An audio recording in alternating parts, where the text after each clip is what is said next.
In the spring of 1945, a season touched by both hope and despair, our ambitions had ensnared us in a web we could no longer escape. As January turned its cold shoulder, I found myself at the helm of a Tiger I Panzer, defending the Oder River with a resolve that was already beginning to crack. By February's frost, my battalion had been shattered, and I witnessed the fiery demise of my commander, Hellmann, his turret turned into a pyre.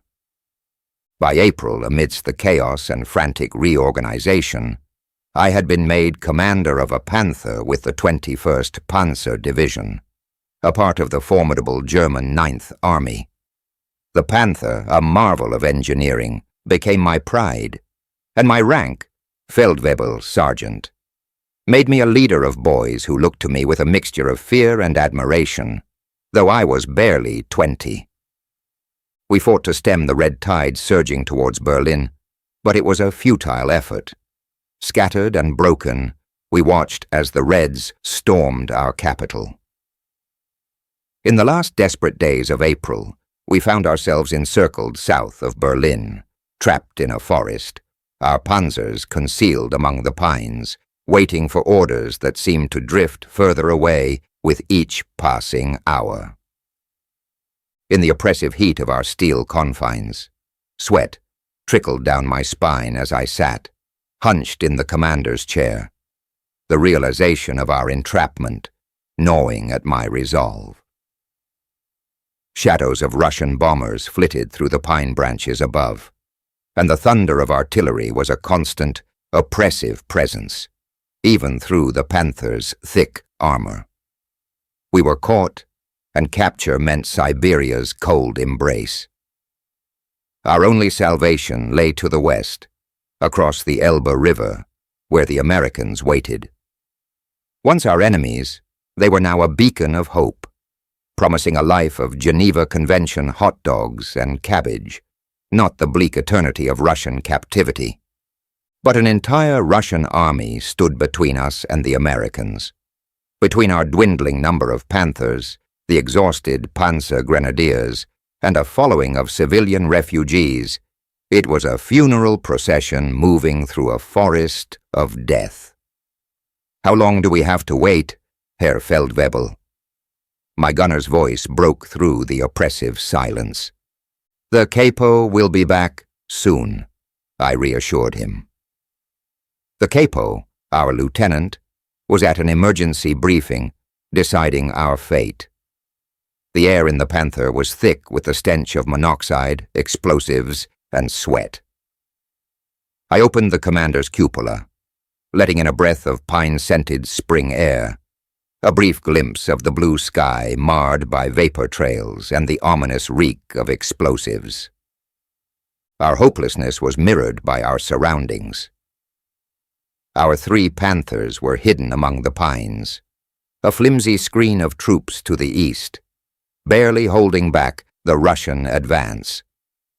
The roar of enemy tank engines and the crackle of gunfire filled the air as we waited, hearts heavy with the knowledge of our impending doom. Despite their reluctance to enter the forests, the Russians encircled us, their Joseph Stalin tanks as formidable as our own tigers. The villages outside the woodland, like Heiden and Muncherhof, had been obliterated, their inhabitants slaughtered. Our reconnaissance men watched helplessly as atrocities unfolded, their hearts torn between action and concealment. Inside the forest, a solid ring of Russian forces hemmed us in. Among our ranks were a hodgepodge of men, Wehrmacht Volksgrenadiers, Waffen-SS elite troops, paratroopers, and countless stragglers, all united in desperation. Civilians, too, huddled in the shadows, their lives reduced to bundles and carts, staring at the treetops or pacing like caged animals. The capo returned, his face etched with a permanent frown, his iron cross glinting in the dim light. As a plane roared overhead, scattering leaflets that fluttered down like toy hand grenades, I grabbed one and read the neatly printed German, Reich Forces, your position is surrounded, and the end of the war is imminent. Surrender and be treated well." The capo laughed grimly. "Ah, so we'll be treated well. What do you think, Faust? Shall we risk it?" I mimed indecision. "It sounds a very generous offer, sir." "I hear those hotels in Siberia are very spacious," he said, his laugh hollow. He pocketed the leaflet with a wink. "I'll use this later, over a hole in the ground." The civilians, clutching the leaflets, debated their fate in urgent whispers. The capo gathered us, the Panther crews, and spoke with a rare solemnity. "We're caught like rats in a sack here," he began. "The war is ending, and we must accept it. Germany will need us to rebuild. Our task now is to surrender to the Americans." We exchanged glances, the enormity of his words sinking in. The war was ending, and our homeland needed us. But first, we had to survive. The capo outlined our plan. Move west to the Spree Forest, assemble and break out to the American lines. The King Tiger Panzers would lead the way. The 32nd Panzer Division would cover our rear, and we would find fuel from abandoned vehicles. "What about the civilians?" someone asked. The capo hesitated, then spoke quietly. "If they can keep up, let them follow. Otherwise, they must stay behind." His words were a cold comfort in a forest filled with despair. As night fell, the sound of battle grew louder. The civilians, the young mothers with children, the old men, all knew we were preparing to move. They watched us, their eyes hollow, as we readied our panzers. The capo and I scouted ahead, finding a path through the trees, littered with the remnants of failed escapes. Corpses lay where they had fallen, a grim testament to the horrors that awaited us. Back in the forest, the dawn light revealed the magnitude of our situation.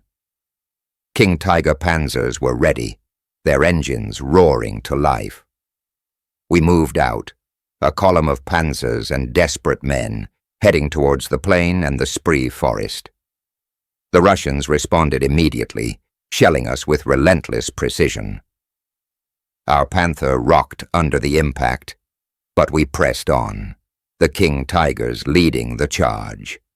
The plain ahead was strewn with wrecked vehicles, a testament to the fierce resistance we faced. As we advanced, the Russian artillery intensified, turning the open ground into a killing field. We charged through, our panzers crushing anything in their path, determined to reach the Spree Forest. The civilians, the wounded, all left behind as we raced towards a glimmer of hope. In the forest shadow, we regrouped, the capo giving orders with grim determination. The civilians clung to us, hoping for salvation.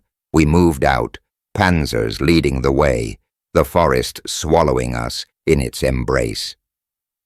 The dawn broke over a landscape of death and destruction, but we pressed on, driven by a desperate hope. As we reached the Spree Forest, the capo's voice crackled over the radio. "We are Kessel Panzers now," he said. A kessel, a boiling pot of trapped troops and civilians, surrounded but unyielding. We were part of the Kessel, fighting for survival in a war that was all but lost.